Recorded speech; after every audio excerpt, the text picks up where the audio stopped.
Assalamualaikum warahmatullahi wabarakatuh. A'udzu billahi minasyaitonir rajim. Bismillahirrahmanirrahim. Alhamdulillah wa syukru ala ni'matillah. Asyhadu an la ilaha illallah wa asyhadu anna Muhammadan abduhu wa rasuluh alladzi la nabiyya ba'dah. Allahumma shalli wa sallim wa barik wa azim ala Rasulillah Sayyidina Muhammad ibn Abdullah wa ala alihi wa sahbihi wa mawala wa la hawla wa la quwata illa billah. Amma ba'dah. Qala Allah Ta'ala fi kitabil karim. A'udzu billahi minasyaitonir rajim. Bismillahirrahmanirrahim. Hamim. Wal kitabil mubin. Inna anzalnahu fi lailatin mubarakatin inna kunna munzirin fiha yufraqu kullu amrin hakim. Shadaqallahul azim. Kaum muslimin wal muslimat yang dirahmati Allah Subhanahu wa taala, para alim ulama, para kiai yang saya takzim, saya hormati, puji syukur marilah kita senantiasa panjatkan kehadirat Allah Subhanahu wa taala. Alhamdulillah kita semuanya masih diberi karunia nikmat.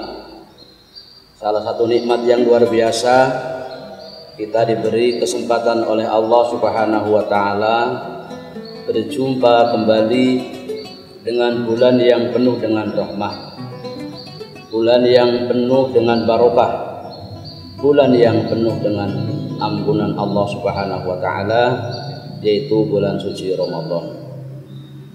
Meskipun dalam suasana di tengah-tengah wabah, kita masih tetap segar, sehat.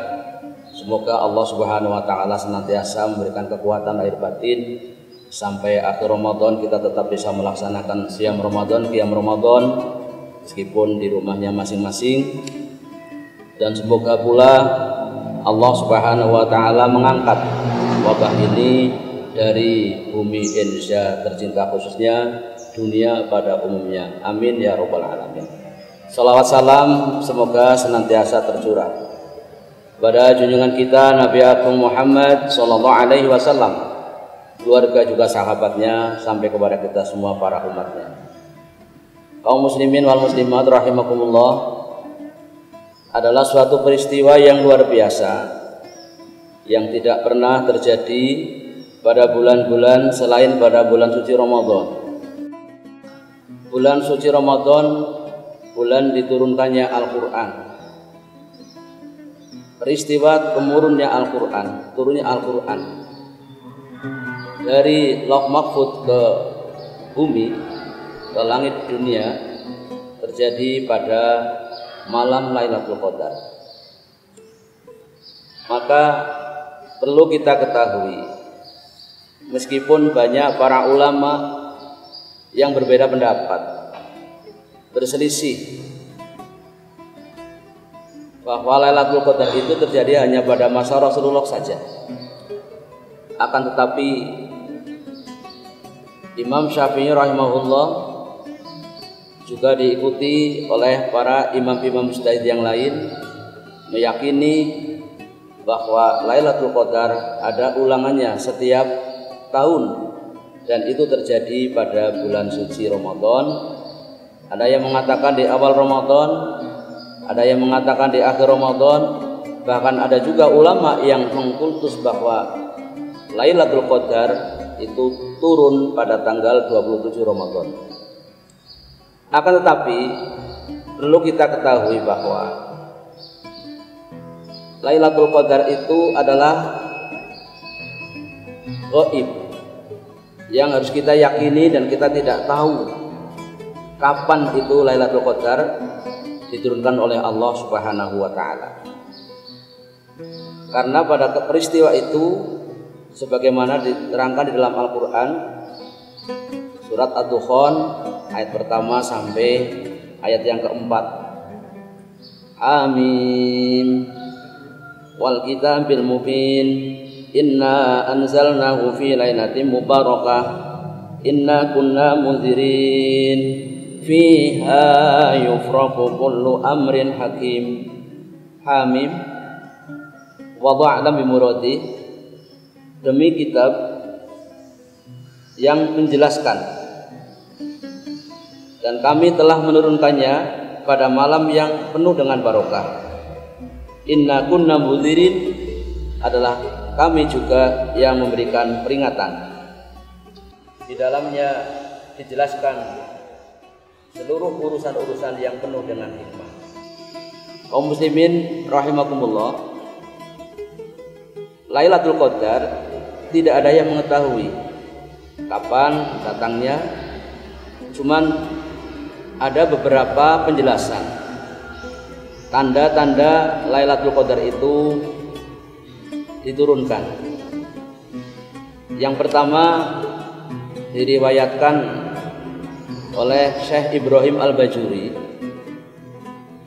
yang merilis pangandika Kanjeng Nabi bahwa Lailatul Qadar itu diturunkan pada sepertiga akhir pada bulan suci Ramadan setiap tahun. Diyakini setiap tahun ada Lailatul Qadar karena Dewi Aisyah radhiyallahu anha pernah matur kepada Rasulullah.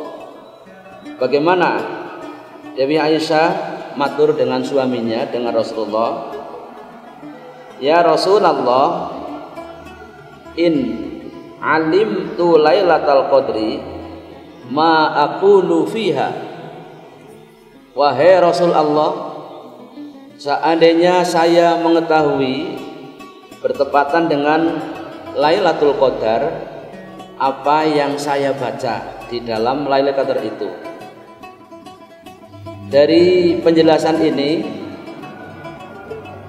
kita dan para ulama punya pendapat bahwa Lailatul Qadar itu setiap tahun ada.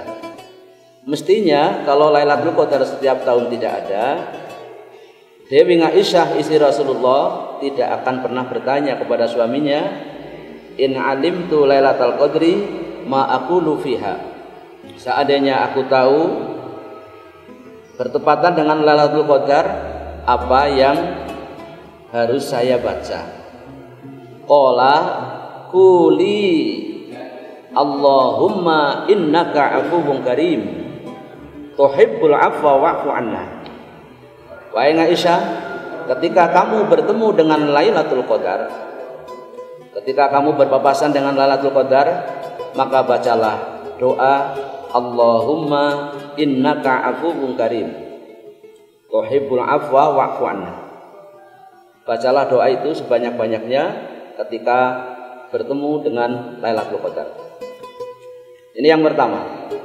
Yang kedua, diterangkan juga Lailatul Qadar itu diturunkan oleh Allah pada setiap malam-malam ganjil di sepertiga akhir pada bulan suci Ramadan.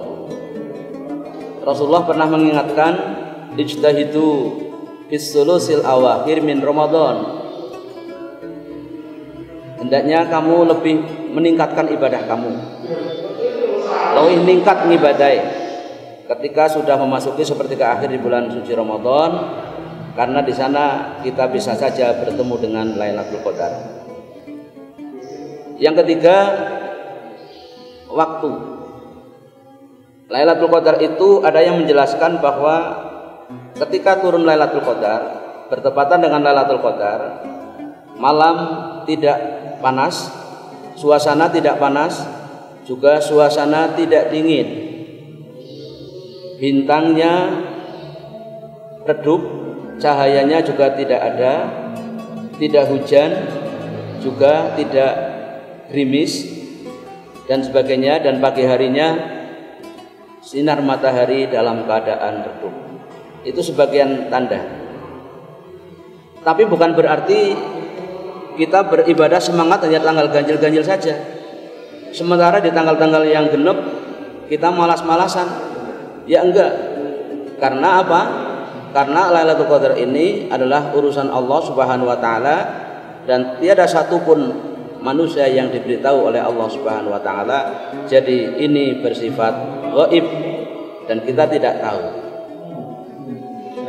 Kemudian yang harus kita lakukan, pertama, banyak-banyaklah berdoa sebagaimana perintah daripada Rasulullah kepada istrinya, perbanyaklah berdoa.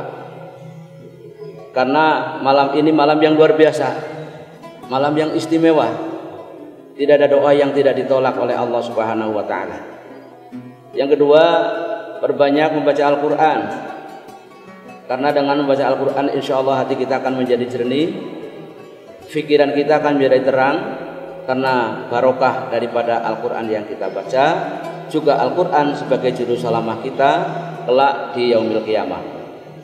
Iqra'ul Qur'an fa innahu ya'ti yaumal qiyamah syafi'an li ashabih. Bacalah Al-Qur'an. Karena bagi yang baca Al-Qur'an, Al-Qur'an akan menjadi penolong kelak di hari kiamat. Yang ketiga, banyak berzikir kepada Allah. Banyak mohon ampun kepada Allah atas segala dosa-dosa kita, atas segala kesalahan-kesalahan kita. Ingatlah kepada Allah, perbanyaklah zikir kepada Allah, karena siapa tahu dalam tahun-tahun terakhir ini kita sibuk dengan aktivitas kita sampai kita melupakan kewajiban-kewajiban kita mengingat Allah Subhanahu wa taala. Kaum muslimin wal muslimat rahimakumullah, untuk yang terakhir kali kita berusaha untuk tetap sabar, tawakal, ikhlas di tengah-tengah pandemi COVID-19 ini. Yang pasti kita selalu patuhi apa itu anjuran protokol COVID, pencegahan COVID untuk memutus penyebarannya dengan social distancing atau menjaga jarak, kemudian pakai masker. Juga kita berangkat dari hati yang bersih untuk tetap ikhlas beribadah, meskipun sementara ini kita tidak bisa berhubungan dengan teman-teman kita, tidak bersalaman, bukan berarti tidak bersaudara, tapi rekatkan hati kita, kuatkan iman Islam kita, bangun ukhuwah kita. Insya Allah Allah akan mengabulkan apa yang menjadi hajat-hajat kita. Terima kasih, selamat menjalankan ibadah Ramadan. Kurang lebihnya mohon maaf, mudah-mudahan ini menjadi tambahan ilmu yang bermanfaat. Wallahul muwaffiq ila aqwamit thoriq. Wassalamualaikum warahmatullahi wabarakatuh.